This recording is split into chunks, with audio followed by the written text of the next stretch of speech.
followed Emma to the ladder at the deep end. Once she lowered herself into the water, she felt much better. First of all, she was now less exposed. And second, she absolutely loved to swim. She had spent most of her waking summer hours in her own pool ever since she could swim. About half of the students were in the pool at the moment.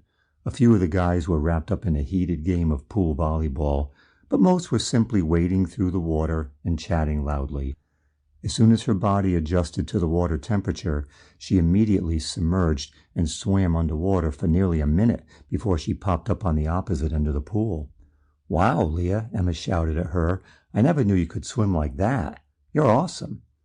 Leah smiled, then went under again and swam back to her. "Wow, girl, where'd you learn to swim like that?" Emma asked. She shrugged. "In my pool?" Then Emma glanced over at the diving board. "I suppose you can dive, too, huh?" She nodded. Yeah, a little." "Well, come on then, let me see one." Feeling awkward again, Leah finally nodded. Okay, here goes." She climbed up the ladder, then went out onto the board, looking down at Emma, who waited excitedly. Then she took a deep breath and launched into her best swan dive. "That was awesome," Emma shouted when she popped back up. Then, turning toward the people at the other end of the pool, "Hey guys, did you see that?" Everyone turned. "No, we missed it," one of the guys said. Then, to Leah, "Come on, show us another."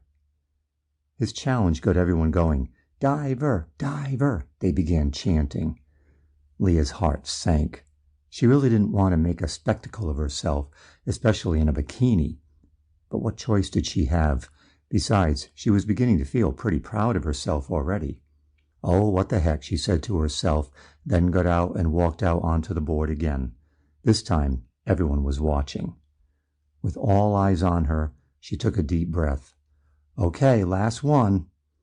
Then, feeling suddenly brave, she decided on her most impressive dive. 1.5 somersaults performed in the tuck position. She closed her eyes, then turned around, took a deep breath, and leaped. Talk about being in the wrong place at the wrong time. In the 1 or 2 seconds that she spent somersaulting in the air, she saw a metal-framed floating chaise float right toward the place she would be hitting the water. At the same time, she heard someone yell, "Oh no, look out!" Searing pain shot through the tops of her thighs and lower abdomen as she landed, full force, upon the chaise, then went under. It hurt so bad that she opened her mouth to scream and accidentally swallowed water before she could make it to the surface, choking. Leah barely knew what was happening when suddenly several guys in the pool came over and carried her gently to the edge, where a few other guys, including the dean, came over and carefully carried her over to a chaise. Someone quickly spread out a towel, then everyone helped her to lie down. Emma brought her some water. Leah took a sip, then lay her head down and closed her eyes, breathing hard. Someone else dipped the end of a beach towel in the pool, then gently dabbed her forehead. Everyone was talking at once. "God damn it, Toby," the dean yelled. "You need to be more careful. Why the hell were you pushing that chaise around like that, especially while someone was diving?" "Sorry," Toby replied belligerently. "I didn't know." "We have to make sure she doesn't pass out," someone said. "She might go into shock," said another. "Should we call 911? "Oh, Jesus, look at the bruise at the top of her thigh." "Noah, get over here," the dean yelled. "Actually, go get your medical bag first." "Don't worry, honey," the dean's wife was saying. "Our son Noah is in pre-med at Tufts. He'll know what to do." Seconds later, "Okay, everyone, step back and make some room for the doctor in the house."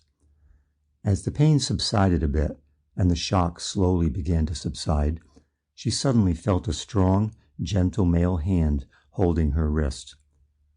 "Her pulse is high," she heard Noah say gravely, and just then everything went from painful to horrible.